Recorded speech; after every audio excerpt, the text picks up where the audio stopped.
President Thomas Jefferson and Mr. Alexander Hamilton.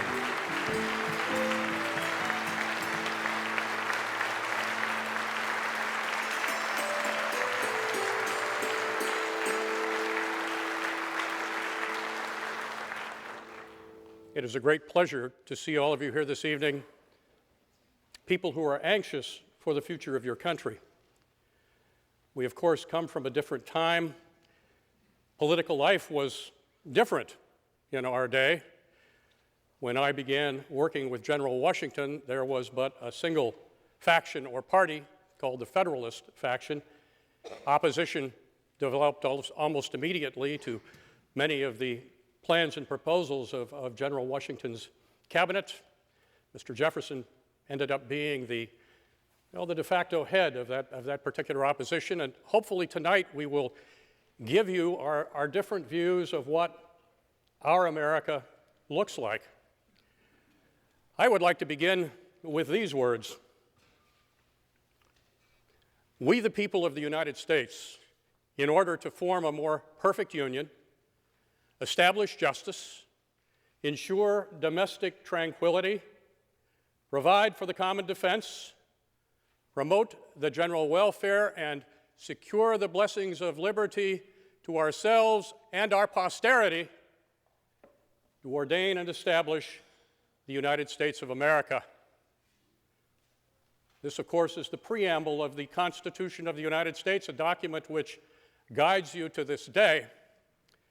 I was a part not only of the Constitutional Convention, but also of the movement to have a new Constitution. We were floundering under the Articles of Confederation. I was a late member of the Continental Congress, and I fell in with a Virginian named Mr. James Madison.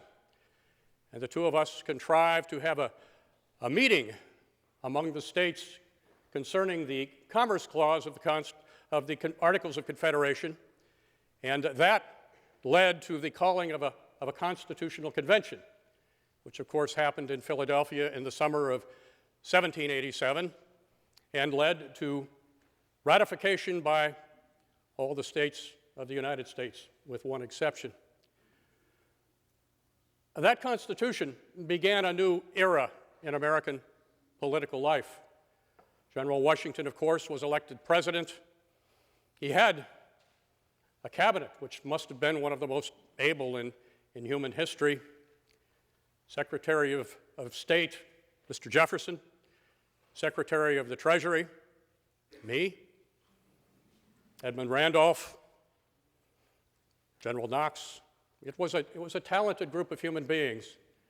But early on it became apparent that we had differing views of what the Constitution called for the country to do and how what was done would take shape. I would briefly, and we have allotted each other approximately 10 minutes, I would briefly like to tell you what my vision of the United States of America was in that early day. I thought we needed to be a nation in which liberty was secured. But I knew that liberty could not exist without the promotion and providing for the national defense. So I believed a free America needed to be a strong America with an army and a navy.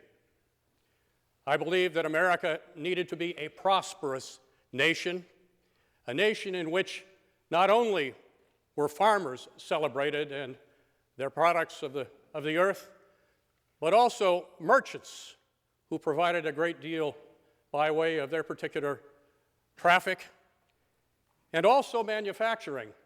And I must say my encouraging of manufacturing grew out as much as anything from my time in the Revolutionary Army. A nation that cannot provide its own armaments is at the mercy of foreign powers. A nation that cannot equip its own troops and sustain them in the field is at the mercy of others. I spent that long winter at Valley Forge, literally watching our soldiers bleed and die. And in my mind, I said, never again.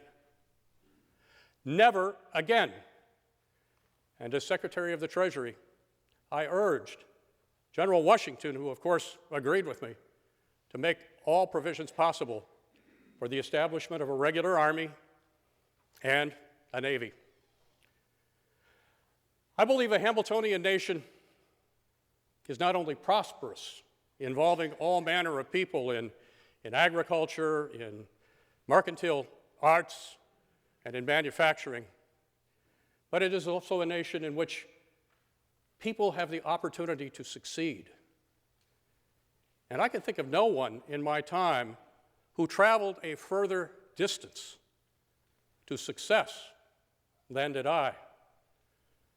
Born in obscurity on the island of Nevis, raised on the island of St. Croix, my father left our family. My mother died when I was 11. The relative who was given charge of us was gone at 12. And I was cast upon my own resources from that early age. I believed that there was greatness within me, and I struggled to bring it out. I worked hard, and on this small island was noticed for the prodigiousness of my intelligence and for the abilities that I demonstrated through work.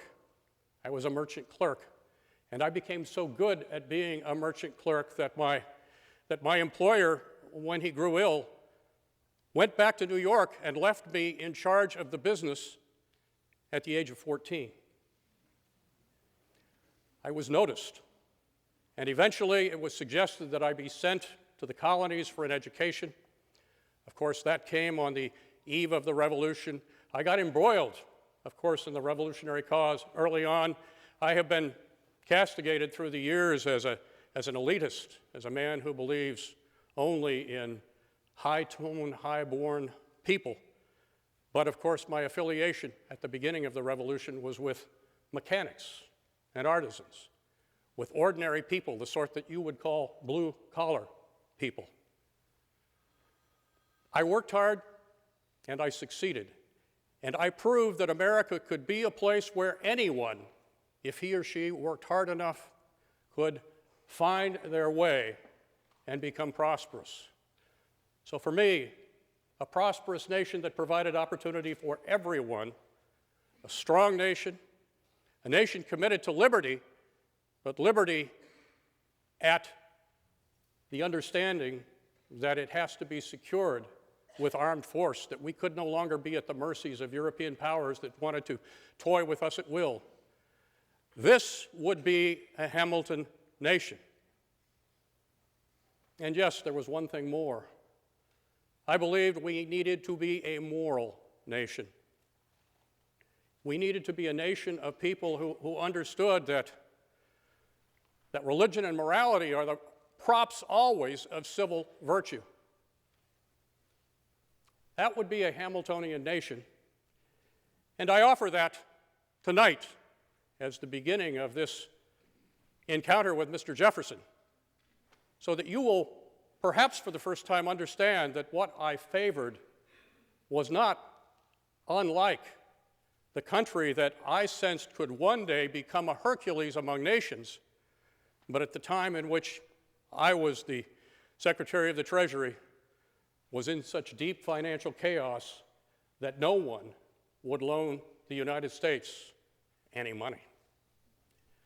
You have come a long way, and it is a bequest that was given to you by those of us who gathered in Philadelphia and who knew that we needed a more perfect union. Thank you.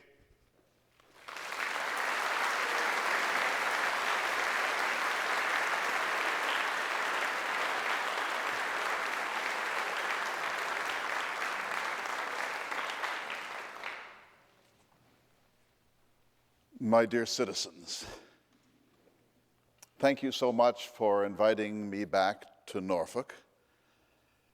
I was here in November of 1789 when my daughters and I came back from my 5-year residency in France. I had gone in 1784 from Boston, but on the return journey in November of 1789, we disembarked at Norfolk, and I made my way back towards my beloved Monticello, but lingering along the way at friends' houses and plantations.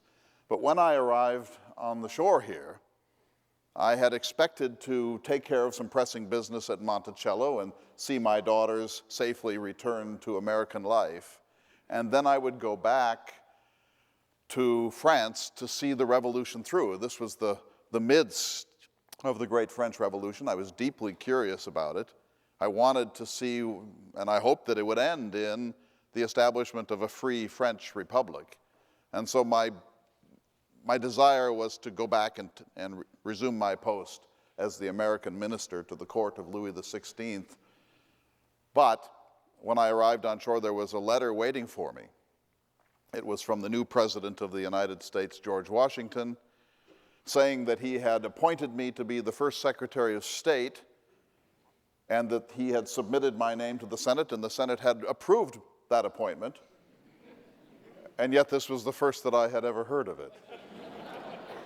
All of my belongings were in Paris, and I dearly wanted to return, but one does not say no to President Washington. And so I wrapped up my affairs in Virginia and made my way to the first national capital in New York, and it is there, in fact, that I met Alexander Hamilton for the first time. So thank you for having me here tonight. Let me say some things of praise to Mr. Hamilton. First of all, he was a man who distinguished himself during the war, particularly at Yorktown, the climactic battle of the war. Secondly, he was all of his life a principled abolitionist. He was an early and dedicated member of the New York Manumission Society and did positive things in the state of New York to bring about conditions of emancipation and greater tolerance for freed Negroes in that state. In a letter that I wrote to John Adams in about 1816, I said that there were two types of aristocrats in the world. There are pseudo-aristocrats, people born into wealth and privilege, and then there are natural aristocrats. There are people of merit, of creativity, of industriousness, of wisdom, people with extraordinary intelligence and capacity to contribute to their community. And I said the pseudo-aristocrats, and I was one of them, a person born into wealth and privilege, are not to be overly encouraged in a republic. It's the natural aristocrats that we should find out wherever they're born, and they're as often born in hovels as they are in great palaces. And the great society is the one that lifts these natural aristocrats from positions of some degradation in the economy so that they can become leaders in the arts, in science, in philosophy, in statesmanship. I said, even if the culture doesn't find ways to promote meritocracy, we must ensure that it never gives its weight to the pseudo-aristocrats, that it never gives deeper legitimacy and financial favors and political power to people who are already born into wealth and privilege. So Adams and I discussed this question in a number of the letters that we exchanged during this period. But let me say this.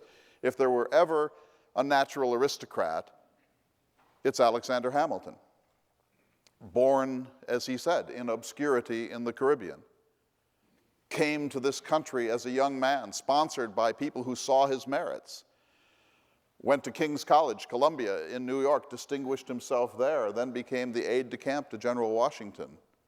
Fought bravely in the Revolutionary War, and then became America's first Secretary of the Treasury. And even though, and I don't mean this with any disrespect, I disagree with almost everything he did as the Secretary of the Treasury, he was a man of extraordinary capacity, a genius of a certain sort. And so I say this with deep respect. When the Jay Treaty was being discussed in the United States in 1795, this was a treaty by John Jay of New York. He'd gone off to England to try to sort out some lingering questions that were left over after the settlement that came after the Revolution. And Jay's treaty was highly unpopular, particularly here in Virginia. But Hamilton wrote a series of essays for the newspapers in New York that were so effective that I wrote to my closest friend, James Madison, and said, he's a host unto himself. He's a colossus of the anti-Republican forces in this country. And so whether I disagreed with Alexander Hamilton or not about visions of this nation, I will give to him praise as a man of extraordinary ability.